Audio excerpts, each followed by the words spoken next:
Okay, so plantar fasciitis. A lot of people never ever overcome plantar fasciitis, have it for years and years.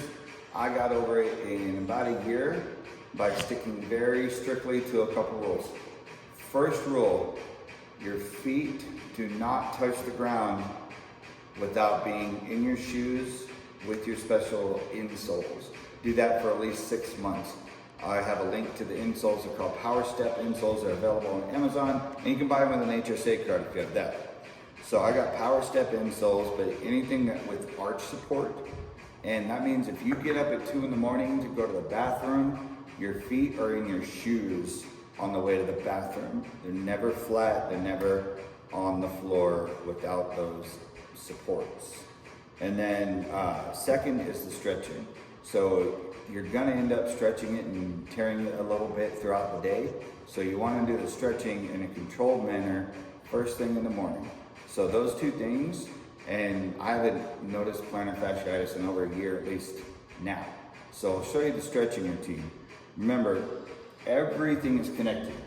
So 70% of lower back pain is connected to tight hamstrings. So you want to make sure you get a good, and I have back issues too, so I do a whole series of stretching, and I'll tell you which ones are most important for the plantar fasciitis anyway. But the, stretching for 10 seconds doesn't really do anything.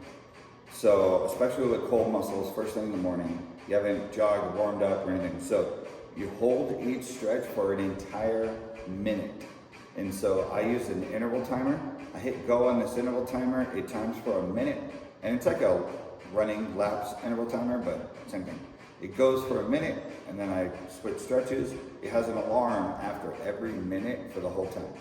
So I'll tell you all the stretches and which ones are most important for plantar fasciitis. So first one, real simple. I'll go to the side of the bed usually first thing in the morning. And this one is touch toes. So I'll lean on the bed just for some support because my back's already hurting in the morning. Can you even see me, Crimson? Little cracker. Okay.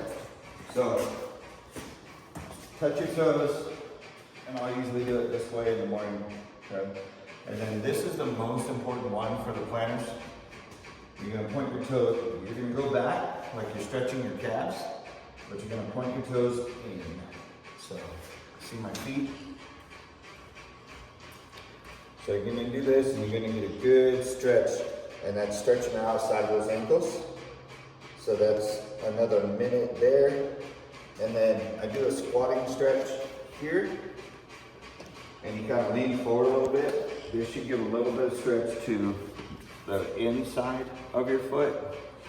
If you wanna get crazy, you can lean on your feet like this and get that inside ankle stretch, or you can just stretch down here, because that's what I did for every minute. Next one, hurdler stretch. So on the side of my bed, usually because it's kind of high, stick this leg out, and I'm gonna stretch this way for a minute. Now you don't switch and go to the other leg. You capitalize on the fact that you've already got a good stretch on this side, and you switch to the next one. Here, and this is a minute.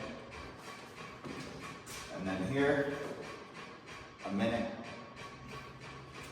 Here, for a minute.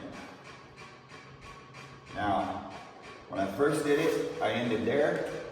Since then, part of my back issues have to do with the iliopsoas muscle. So I've thrown in that stretch too. And it's all about the hips. And I'm stretching that front side of my hips on one side. I do that for a minute, and then I switch it and do that for a minute. Voila, there's your